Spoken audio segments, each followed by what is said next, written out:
Advertising and Consumer Culture, Sloan McIntyre, Kelly Hart, Tucker Bullhouse. Advertising is used to describe or draw attention to a product, service, or event in a public medium in order to promote sales or attendance. Ads can be traced back all the way to ancient Egypt, where notices were engraved into steel. Advertisements in colonial America were usually used to announce goods or public hearings. This transitioned to slave sales or appeals for the capture of slaves who had run away. The Industrial Revolution allowed Europe and the United States to become a consumer culture. With improvements in transportation and manufacturing, it became much easier and convenient for people to travel and buy goods. With the growth of the automobile industry, billboard ad sales rose in 1835, and radio sold advertising spots on stations, and the first legal television commercial aired in 1942. Today, the United States spends over $180 billion on advertising on all mediums. When advertisements began to grow, characters were created around products to create a connection between the product being sold and its consumer. Celebrities were oftentimes seen promoting products in advertisements, and this is still a popular method today in advertising. Today, things are similar. Some advertising techniques haven't changed, but at the same time, they've changed completely. Consumers have become a part of the advertising rather than just an onlooker, which has created a challenge.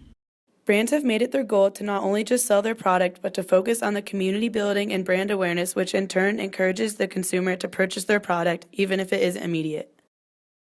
Online, advertisers have to work harder to create ads that gain the trust of consumers as well as entertain them. The brand Patagonia encourages buyers to send back worn and broken jackets and clothing to fix rather than spending money and just buying another. People are choosing to pay for services that offer ad-free experiences. This is costing publishers up to $22 billion a year. Consumer culture is a form of capitalism in which the economy is focused on the selling of consumer goods and the spending of consumer money. Emphasized is lifestyle and using material goods to have a happy and comfortable life and maintain one's satisfaction. The desire to keep up with others, friends, and neighbors economically is oftentimes what motivates consumers the most. Bandwagon uses the argument that a person should believe or do something because everybody else does. Emotional appeal makes viewers feel certain emotions like excitement, sadness, or fear. The audience may then transfer that feeling to the product.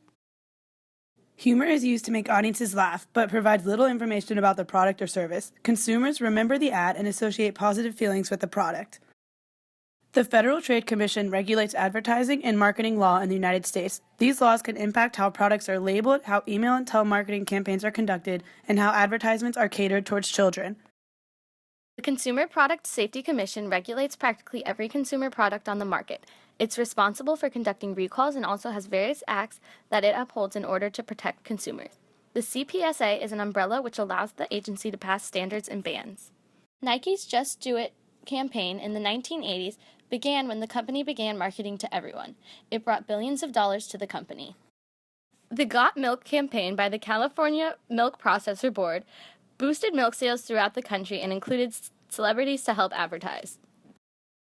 Aerie, a sister brand to American Eagle Outfitters, launched the Aerie Real campaign in 2014, which features untouched models of all colors and sizes and encourages young women to feel confident in their own bodies. Bud Light's Up for Whatever campaign featured one caption: "The perfect beer for removing no from your vocabulary for the night," was criticized for promoting rape, though that was not the original intention.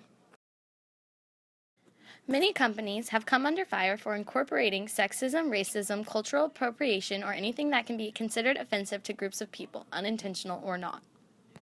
What began as advertisements focused primarily on white Americans has changed. As the United States becomes more diverse and accepting of minorities, advertising techniques have changed to reflect that. Different cultures have different values, experiences, expectations, and ways of interacting. Procter & Gamble has invested a lot in the Black community and features commercials for products such as Tide, Oil of Olay, and Pantene that regularly feature Black families which resonate with the African American consumers. Target welcomes the LGBT community as shoppers and as employees. They have vocalized their support in transgenders using the restrooms that they identify with. Advertising and consumer culture has changed an incredible amount since its beginnings. Companies are continuously thinking of new and creative ways to sell their products to today's challenging market, and will continue to do so even as things change.